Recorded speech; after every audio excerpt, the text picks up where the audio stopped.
Right. Hi, everyone. Welcome to What You Need to Know to Deploy Access Client Solutions with Nathan Williams. If you guys have questions throughout the session, feel free to put them in the Q&A panel on the right. If you have any other comments, you can put them in the chat. That is available to all participants. You guys can have conversations in there. We will try to get through as many questions in this session as we can at the end. If we don't get to your question, we will have it recorded and we will bring it up in the live Q&A at the end of the video. I think that's it. With that, I will send it over to Nathan. Thank you, Brooke. Good afternoon, everyone. Welcome to What You Need to Know to Deploy ACS.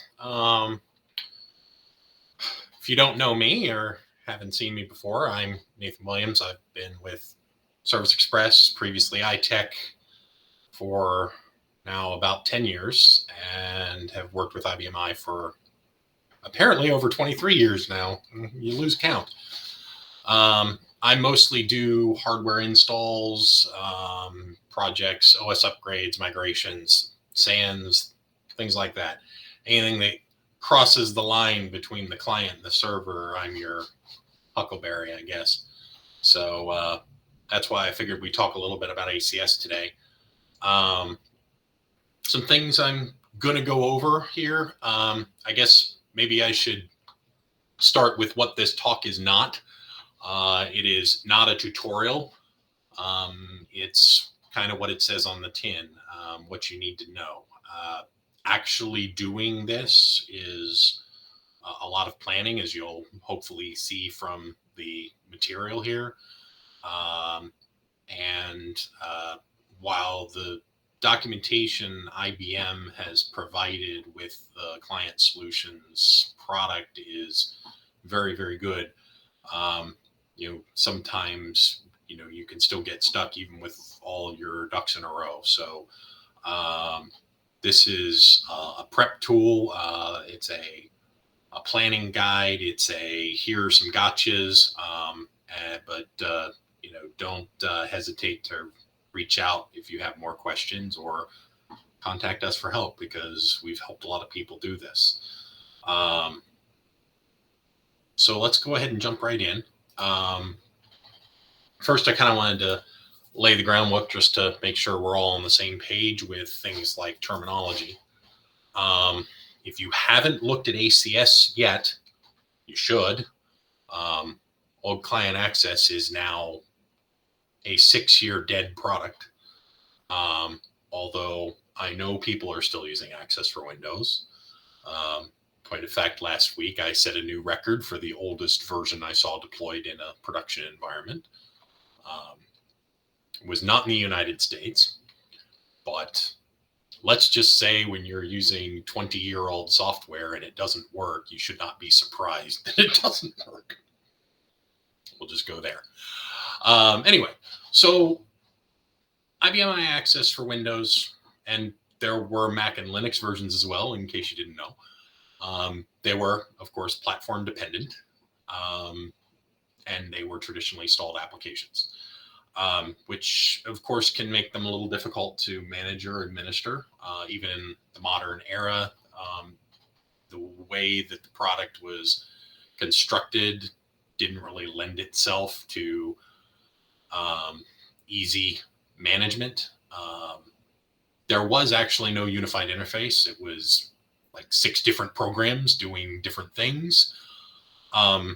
It hadn't been really improved or modified in quite some time, even when it reached the end of its life. And of course, at this point, it is way out of support. IBM never supported, just sticking with the Windows version, never supported Access for Windows on any version of Windows past 8.1. If you can get it to run on Windows 10 or Windows 11, good for you. Many of us cannot, or it does not behave very well. It uses an ancient embedded version of Java that's wrapped inside the Windows executable. And for that reason, it's a little bit disliked by modern operating systems. By contrast, Client Solutions is a cross-platform Java-based application. It is relatively easy to administer or bulk manage. Comes with a single main unified launchpad for all of its components. It is still actively developed. Point of fact, I'm running a pre-release version on my current machine right now, and it is fully supported by IBM. So let's get the terminology out of the way. The ACS base package runs on Java. It is not a platform native application and actually does not require a traditional installation. When we talk about ACS installation, we're really referring to just placement and configuration on the PC. The most accurate term, and in point of fact, the one that IBM uses, is deployment. It is not installed, it is deployed. The product will literally run from anywhere in the file system, including the user's desktop, your local hard drive, a thumb drive, or a network location. By contrast, the ACS application packs are platform specific and require a traditional installation on their respective operating system. So the ACS base package is the part that most users are going to need. It contains the terminal emulator, some IFS tools, spool file tools, the things you need to interact directly with the system. The application packs are platform native components that couldn't be Java-ified, if you will. Things like ODBC drivers on Windows, printer emulation drivers, some of the development tools. These things are so bound to their respective platforms that they require a platform install. However, most users are not going to be using these tools, and as we go over this, we'll cover a little bit more in depth where the dividing line is there. So how do you get it? ACS can be downloaded from the product website. I've got the link there for you. You will need an IBM ID to download it. However, it is a free download. There is no licensing requirement or entitlement to download the software. Your entitlement to use the software comes from the system itself, and and by extension, your entitlement to IBM iAccess, which is tied to the server. And of course, as of last year, with latest PTFs, there's actually no more license key tied to client access. So it's literally a quote unquote free product, at least in the sense that you've paid for it along with your maintenance and purchase of the IBM i operating system on your power server. If you forget the URL, just search it. If Google's your normal friend, putting IBM iAccess Client Solutions into the bar and hitting I'm feeling lucky will take you right there. You'll want to download the base package, and you will want to grab that application pack if you need it.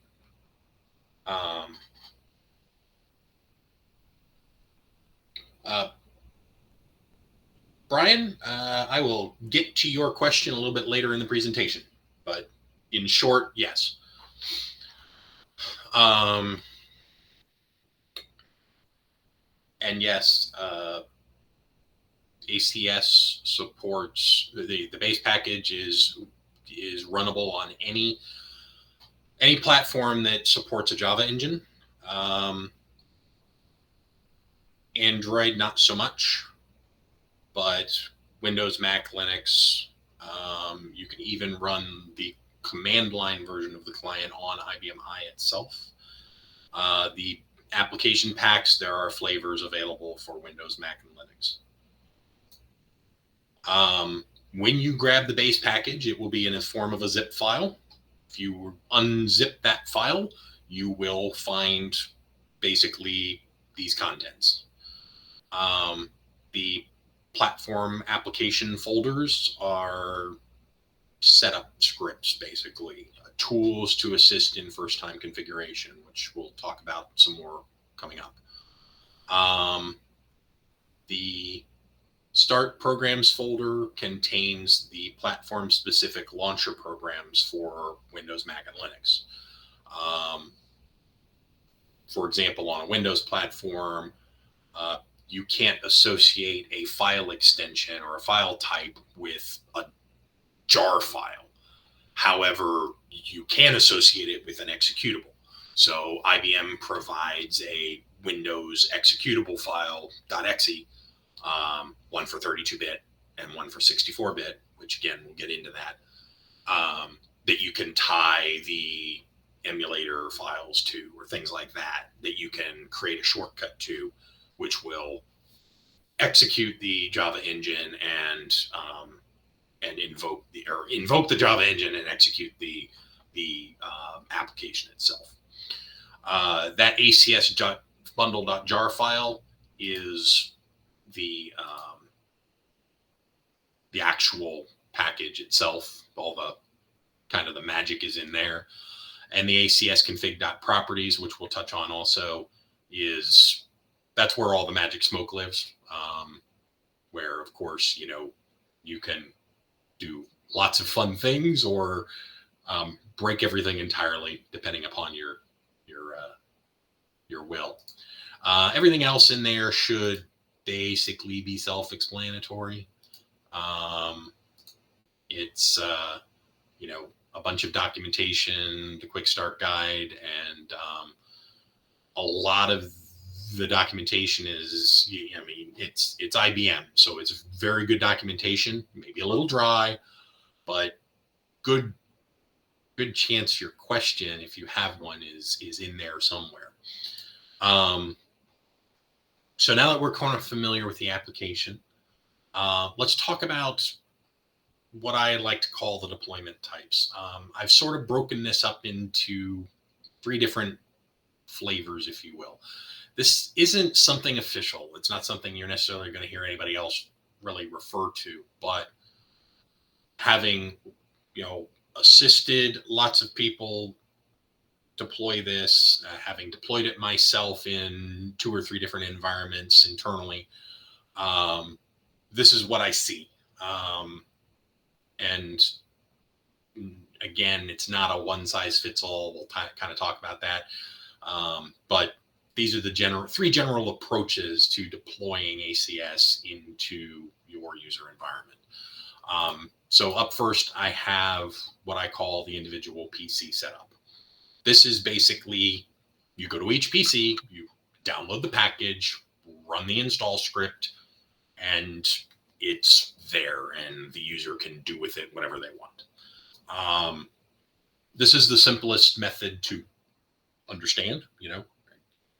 It's just like any other application. I downloaded it, I run the install, I set it up, it's done.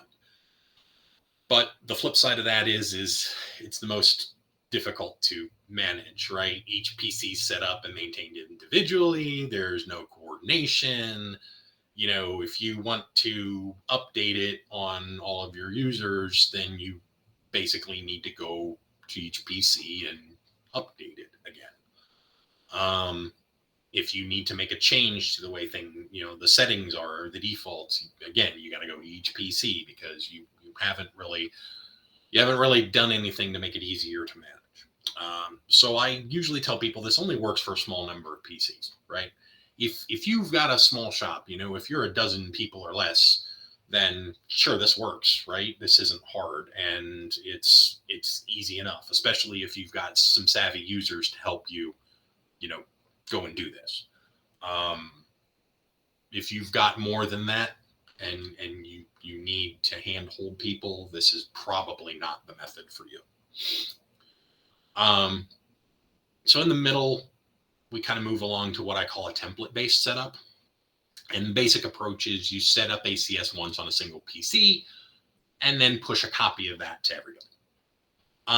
This gives you some benefits of central management, but lacks complexity of doing like a full-on network install. It does allow you to test and ensure your config works.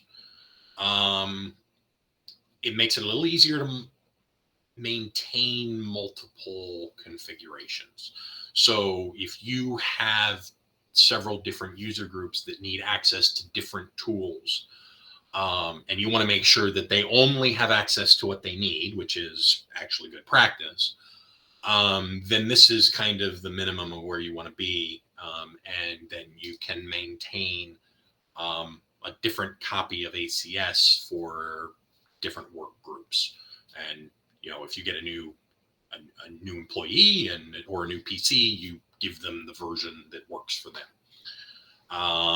And in order to upgrade, well, you can just push out a new template, a new copy of the template. This is good for medium-sized environments with relatively small support teams because it doesn't require a whole lot of back-end, infrastructure, right? Additionally, this sort of idea or approach can be enhanced with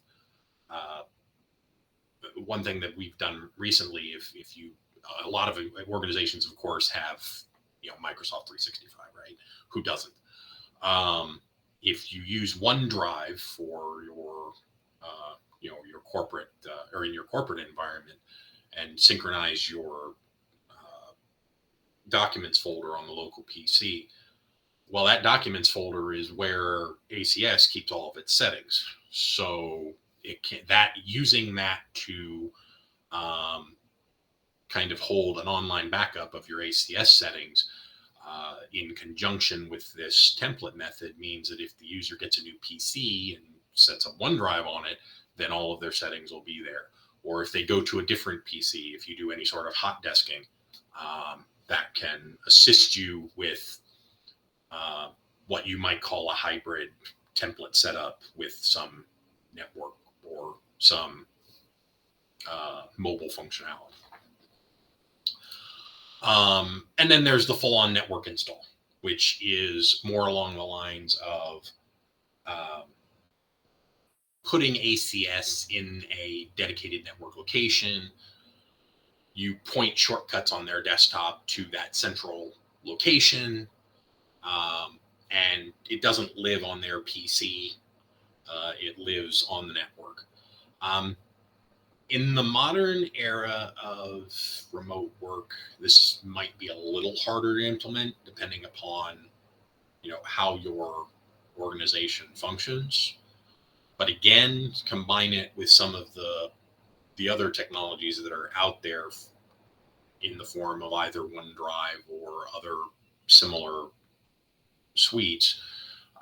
You can still make this work with essentially a central install and online files and allowing a technology on the PC to synchronize a local copy with a network copy. So you have that central control while allowing a laptop to work remotely, either with or without a VPN connection. This is going to require the most upfront planning.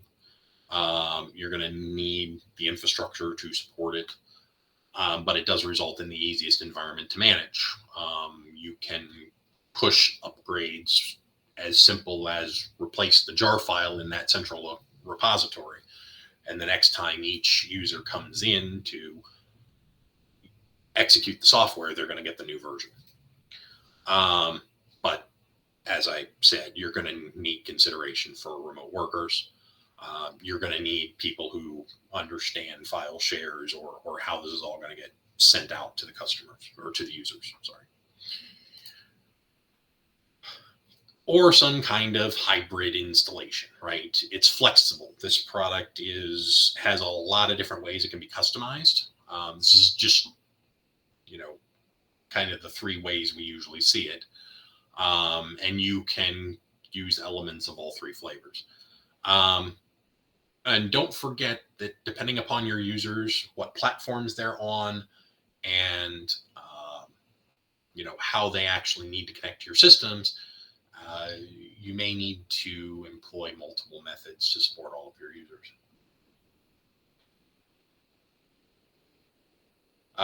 The question just came in about will the slides be shared and the webinar recording? You can watch the recording on the platform, I understand, and the slides will be available to download after you complete the post-conference survey, which I believe will be sent out early next week.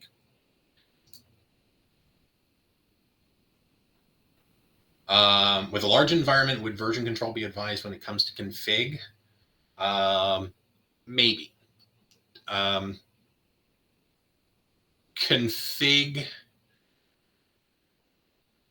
Config for the individual user settings, no, but the product has a way to version control the base configuration, the defaults that you push out. And I think I do cover that a little bit later, so I'll return to that. So actually putting it all together, right? First, we need to choose what we're going to do.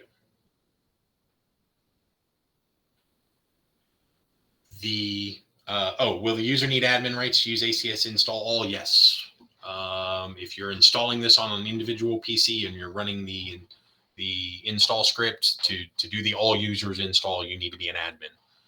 If you're not an admin, then use the single user, just the install ACS, which will only install it in the local user's profile. All right. So how do we pick our methodology here? Think about your environment size, your support staff capabilities, and their availability. Don't forget about your future growth, right? Nobody knows what is coming around the corner. It's hard to tell, but the pulse of your organization. So think about those things. None of this is set in stone. You can change your approach, but there's going to be a catch to that, right? It's not impossible to change your paradigm, but doing so may require the same level of effort as your initial deployment. So, infamously, as was once said, choose wisely. Kamal, how long will you have to watch the videos? I don't know the answer to that. We'll have to ask one of our hosts at the end of the presentation. So let's talk about the elephant in the room, right? Java. I know Java is kind of a touchy subject. Some organizations are just like, no to Java. And that's fine, right? Java has its pros and its cons, right? But it's the technology IBM chose to use, and that's what we have. And as I mentioned earlier, Access for Windows used Java 2, whether you knew it or not. And again, it was ancient. So if you're using Access for Windows and you've been holding off because you don't want Java, well, guess what? That's not really a valid argument. The ACS launcher, if you're using one of the platform-specific executables, which you should be, and if you go through the install script, that's what the shortcut that it will create on your desktop will point at. That launcher will look for a Java install on the PC and use it if it finds one. Java can also be deployed along with ACS. If you put it in a folder that it doesn't even need to be named just AGE, JDE. It just needs to end with the letters of JDE. Put it in the same place as the launcher program. The launcher will use that instead of anything else it might find on the PC. So you can override what the PC has by deploying a Java install along with ACS. Most of the Java releases, packages available out there are available just as a zip file download, rather than an installer. Grab the zip version, toss it in the folder, and it'll work. That lets you, especially if you're planning on doing a large-scale deployment, you and your administration team control which version of Java is used with ACS. And if there are other applications on the PC which are using a specific version of Java for whatever reason, then you can deploy ACS and use a modern Java with it without affecting whatever other things the organization might be using Java for. So that's a great option. Or you can just deploy a Java if you're not sure if every PC has Java on it already. Do just remember to match the bitness to Java. So there's at least for Windows, there's going to be a 32 and a 64-bit version of the launcher. They're in separate folders. And that needs to match the version of Java that you've downloaded. Recent versions of Java are only available in 64-bit, so just use 64-bit. If you're dealing with a slightly older PC that has only 32-bit Windows, then you have to use the 32-bit Java. Just make sure that you point appropriately. Now, what Java engine should you use? Well, any Java engine, technically version 8 or later. I think IBM actually now recommends 11. I need to update this slide. Should work with ACS. I've used version 8 with ACS without a problem. IBM has their own version called Semaru. That's what they develop ACS against. I happen to think it works the best, but that's just an opinion. You can use Adoptium. You can use Amazon's version of Java. There's a couple of others I have listed. Of course, Oracle's Java will work if your organization already has a commercial license for Java, then that may be what you prefer to use. But if you don't, and you don't want to have to pay Oracle for the privilege of using Java in a commercial environment, there are alternatives. Just realize that the community versions of these Java engines are, generally speaking, unsupported. That said, that doesn't mean you don't have support from IBM. You just don't have support for the underlying Java engine. Make it hard, right? Why don't they? So if you're planning to go with an individual PC setup, all you really need to know are the answers for each question that the install script actually asks, right? You might also want to know, of course, does Java need to be installed or updated? Are you using 32 or 64-bit? Personally, I recommend using the latest version of Java with ACS, which at this point is now, I believe, version 21. But as I mentioned on the previous slide, any version of Java 8 or later will function. I think 8 is now out of support. So like I said, IBM would prefer you be on 11 or later. But 11, all the long-term support versions, 11, 17, and 21, all work just fine. As far as keeping it up to date, though, that's going to be a little more of a challenge on an individual PC setup than as opposed to a more centralized setup. All user versus single user. I saw somebody asked that question a little bit earlier. Doing an install for all users requires administrator privileges on the PC.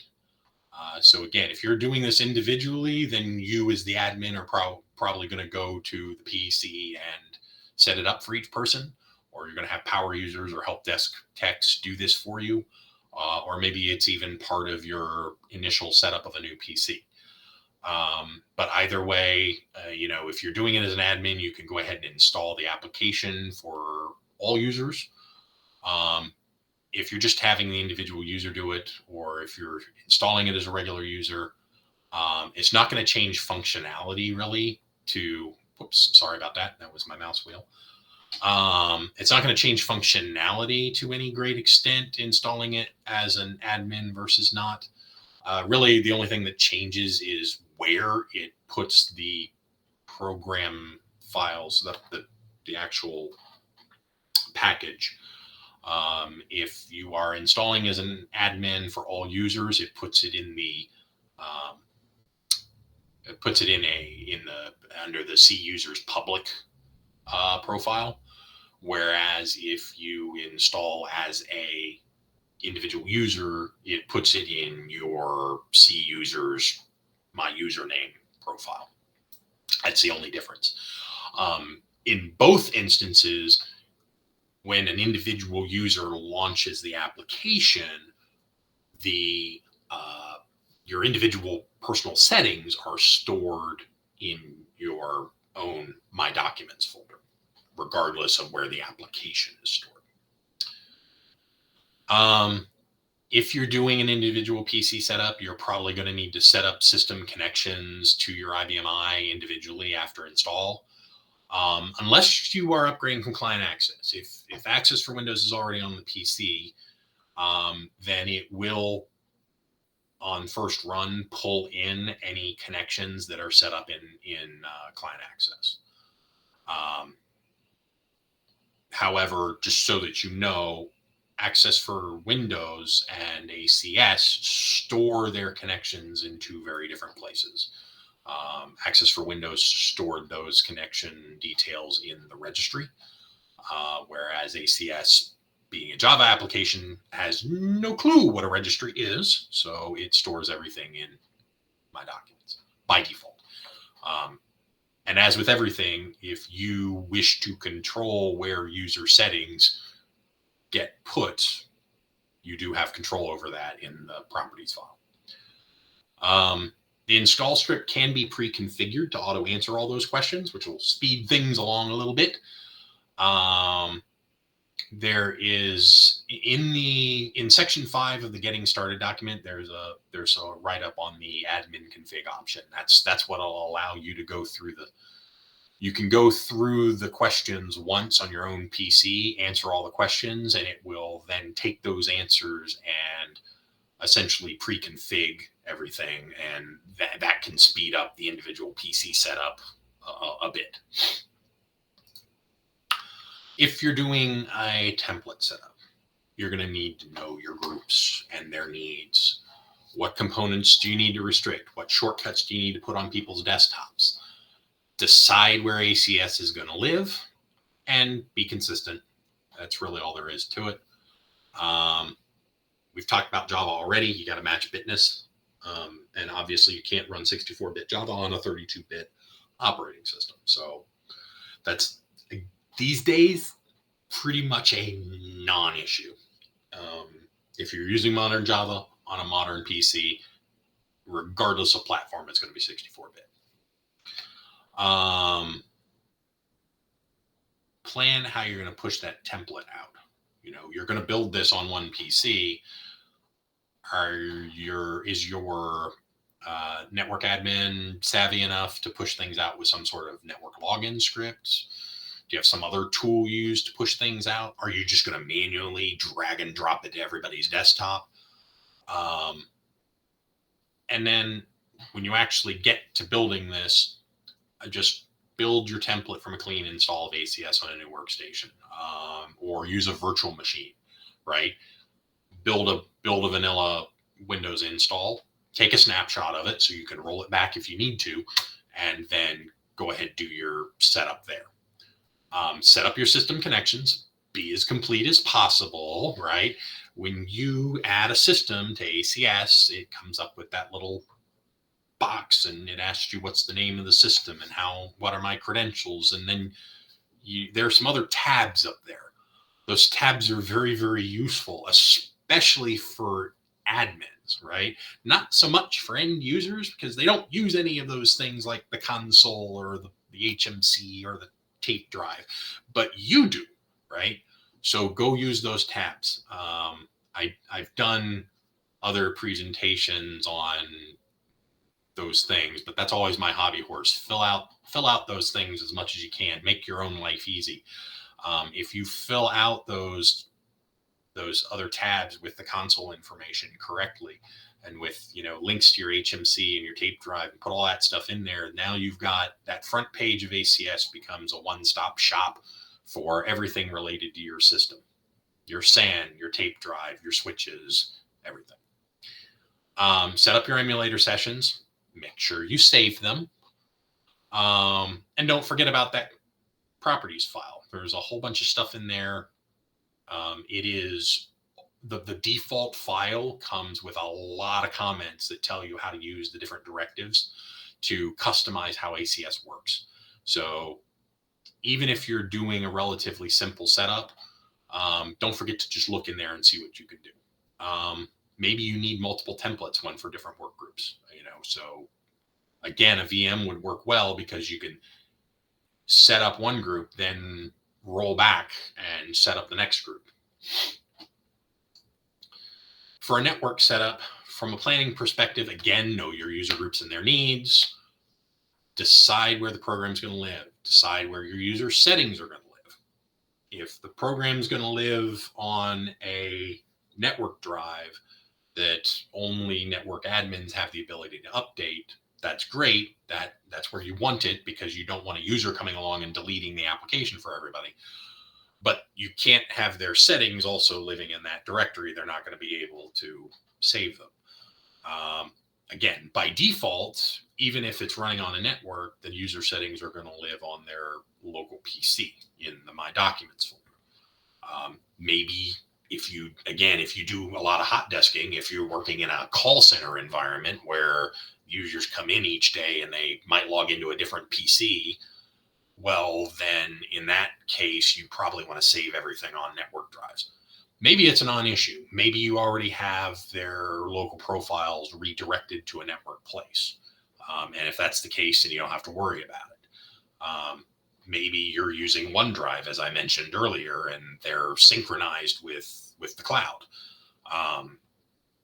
But those are all different options, and you need to kind of be cognizant of where things are going to be. One thing you don't want to do is put everybody's user settings in the same folder. They could be on a network folder, but you need to maintain a separate folder for each user, because if you have multiple users trying to operate off the same set of settings, you will have problems. That's not supported. Behavior is undefined. So long as everybody's settings are unique to the user, you can have multiple copies of ACS hitting the same thing, so long as they're all tied to the same user. Again, Java.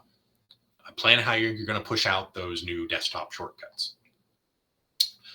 Again, build a template and test it. Set up your system connections. Set up the emulator sessions. Data transfer definitions.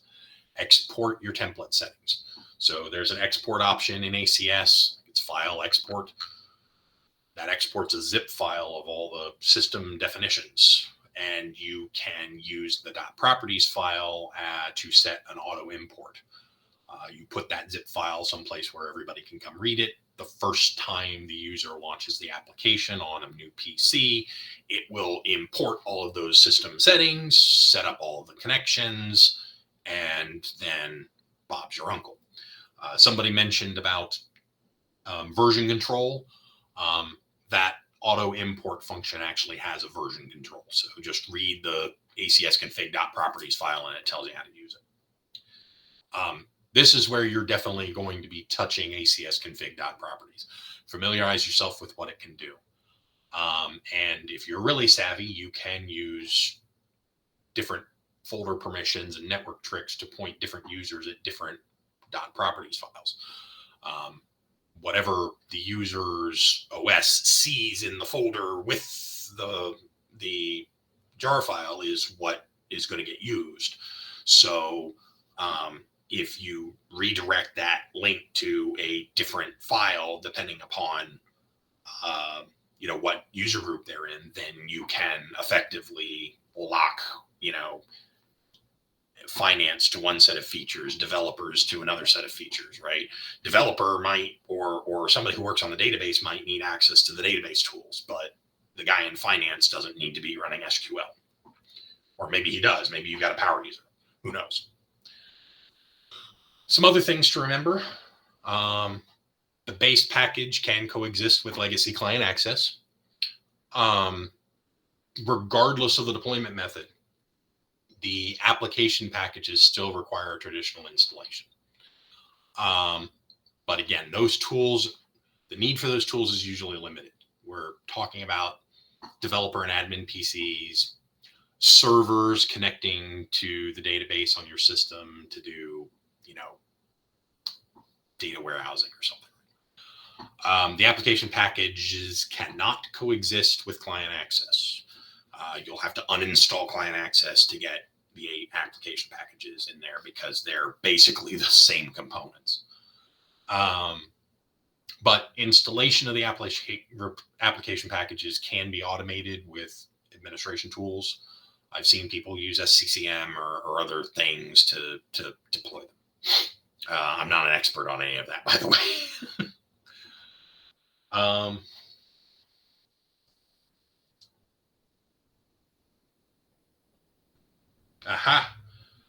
Somebody asked, when I open up a 5250 session or use the toolbar to review spool files in a queue, the user field is already populated with someone else's account. Where is that information stored and how can it be fixed?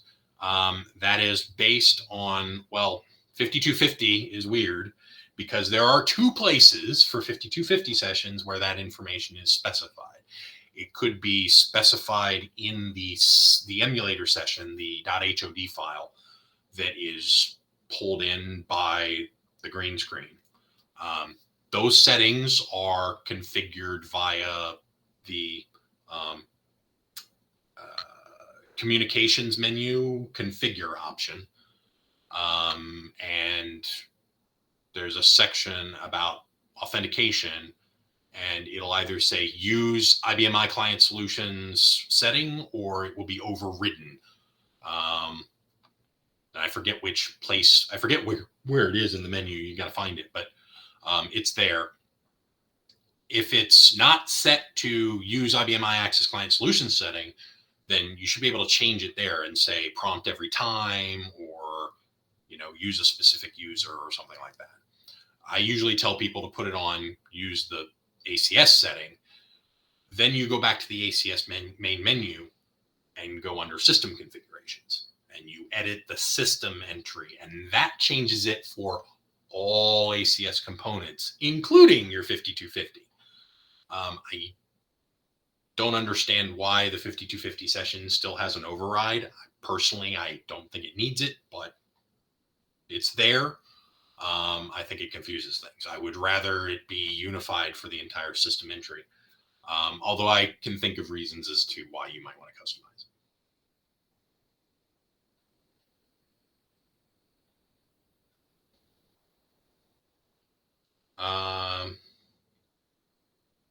Where is the ACS version say? If I want to run a script so I could gather info on my users and what ACS version they're running, where would I need to look for that? The installed ACS version, I don't believe that's stored in any like properties or configuration file. I think you'd have to do a help about while the application is running. I ask IBM on that one. All right, in our remaining 8 minutes, I'm going to talk a little bit about communication security because I think this is important, right? Although this is relatively complex and pulls in aspects of several different areas. The information I've got on the next few pages assumes some basic knowledge or experience with most of the things shown here, or at least a willingness to go fill in the gaps on your own. My colleagues and I have already covered these topics in other events or standalone things that we've done, and we'll probably revisit them again in the future. But let's take a moment to understand why we might want to secure our ACS communications. And actually, I debated even leaving this slide in here because I think it's going to become this entire topic is going to become more relevant soon, but it is optional. Why bother, right? Well, make no mistake, undertaking the switch from insecure telnet to SSL secure or TLS secure telnet will take some time and a little bit of planning, and it's going to make your environment more complex. It's also not a set it and forget it task because certificates have a finite expiration date and need to be renewed, usually annually. the consequences for ignoring that maintenance task can be severe. In other words, like nobody can get to the system severe.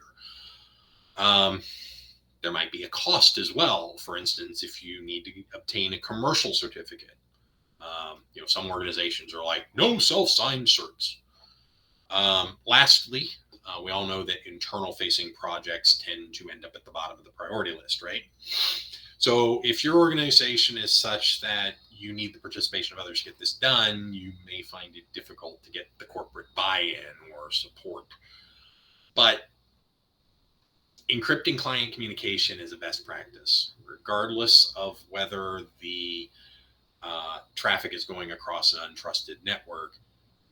Your firewalls and internal ACLs may be perfect, and you may have active scanning in place to prevent, to protect the integrity of your machines. But if a PC is compromised through some means other than the network, then the network infrastructure can only do so much. So we should really be all treating all networks as untrusted, rather than drawing a distinction from the logical network location of a remote place. So encrypting the client's communication also helps prevent a bad actor, either internal or external, from using the network to sniff or snoop data. This is an extension of the principle of least authority or the need to know standard, but put simply, users should not have access to the data they need. Users should only have access to the data they need to perform their job function, right? And they should only be accessing it in the proper context. Encrypting each user's communication link mitigates most of the man-in-the-middle and simple packet sniffing techniques that would allow circumvention of that. And there are lots of devices on any network these days, many of which don't even belong to your organization. Even if you don't have a bring your own device policy, there's still the odd user who attaches their personal phone to the Wi-Fi or something like that without permission.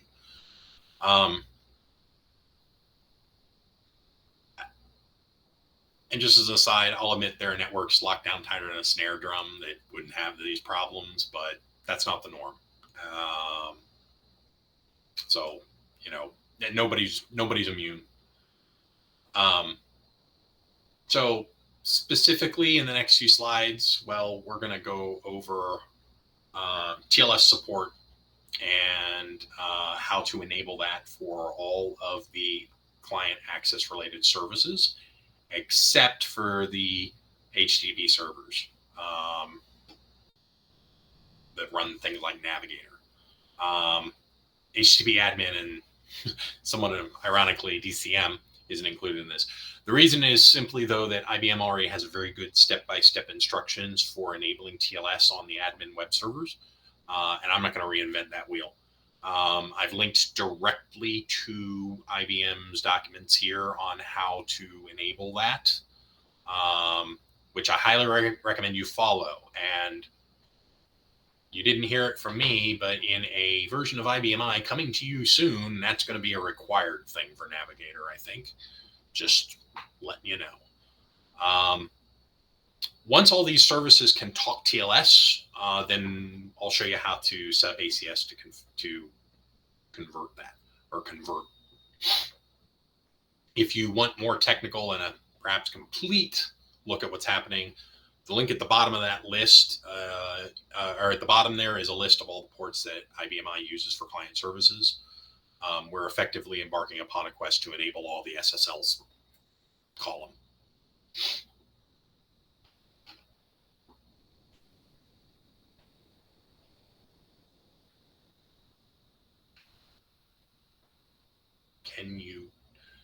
Brian Snyder asks, can you deploy a change to the Java font size and make it pervasive rather than defaulting back to the small font size on a ACS screen refresh of the IFS application?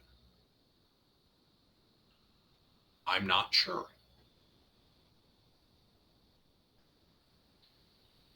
Brian, shoot me an email after the conference, and I will, or contact us, through the hosts, and we'll see if we can't find an answer for you. So to illustrate the previous slide, we'll address everything on the ACS menu with an arrow here. I'll also talk about the ODBC connections. So here's a high-level list of tasks. We need to create or obtain a valid certificate to use for SSL, TLS. We'll associate the certificate with the application definitions for each service, reconfigure any of the services as needed, restart those services, and configure ACS to use that secure connection instead of the insecure one. So depending upon your experience level with the system, what I've got here in the next few slides, or well, this right here, this summary may be all you need. But for the sake of feeling like I'm actually doing something here, we'll actually kind of show you what this looks like. Before we start on task 1, though, we'll need to decide whether we're going to use a commercial cert, an enterprise cert, or a self-signed cert. Commercial cert is going to have a cost. This is intended for things that are going to be on the web.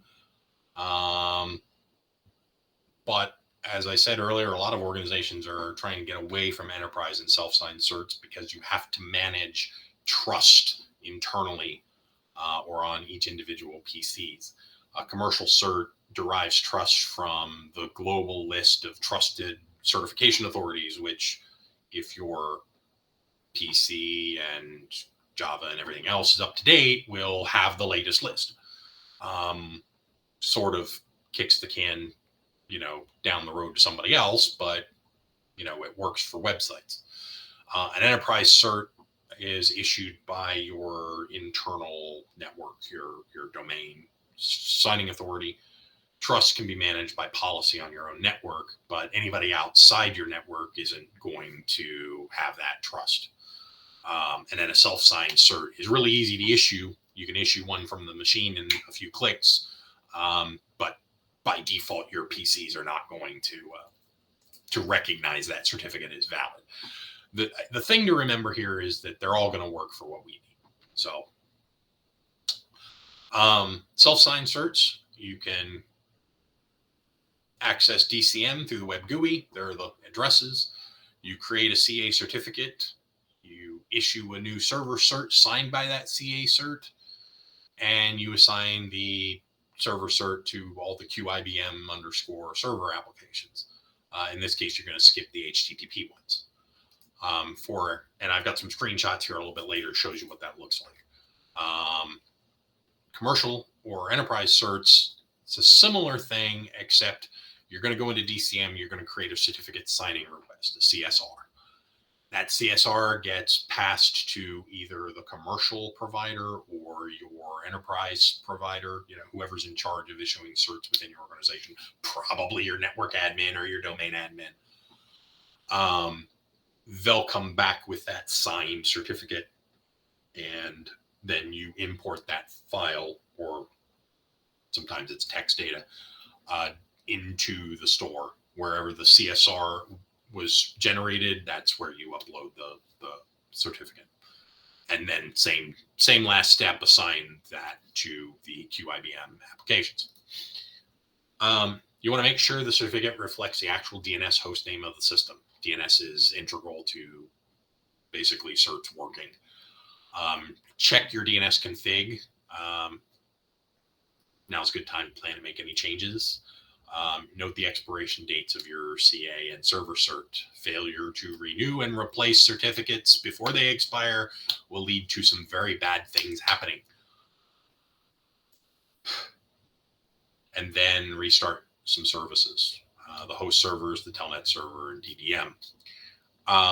Now, if you are already running SSL or TLS, and you are just issuing a new certificate, then with fairly recent PTFs, there's actually no need to restart the services. They'll just pick up the new cert automatically.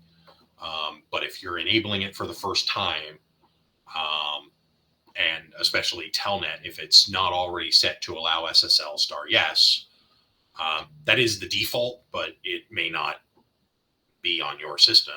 Then if you need to make that change, then you do have to stop and restart Telnet, which is going to kick everybody off the system. In the client, this is when you go into system configurations and select a system and hit edit, this is what you get. You just, whoops, I'm sorry, I did not mean to go 2 pages. You tick the little box that says use SSL for connection, and that switches you over to a secured, these days it's actually TLS. And that actually may be updated in more recent.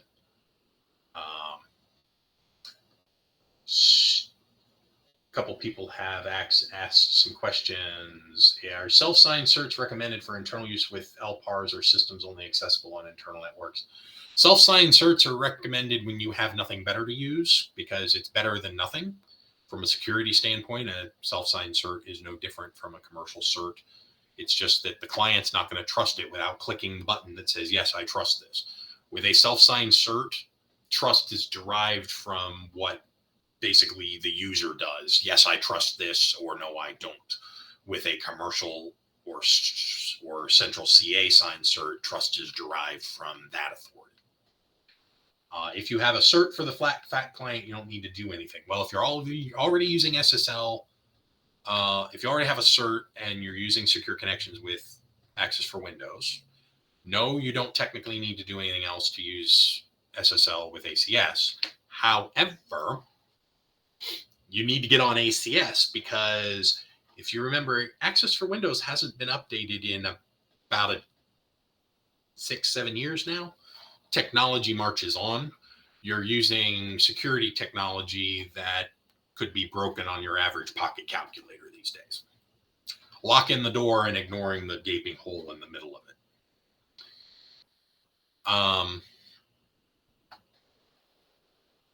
Once you click that button, you can verify that that actually works. This has only one setting and it affects everything. So I do also recommend implementing HTTPS for the admin servers, as I talked about earlier, at the same time before you flip over the clients.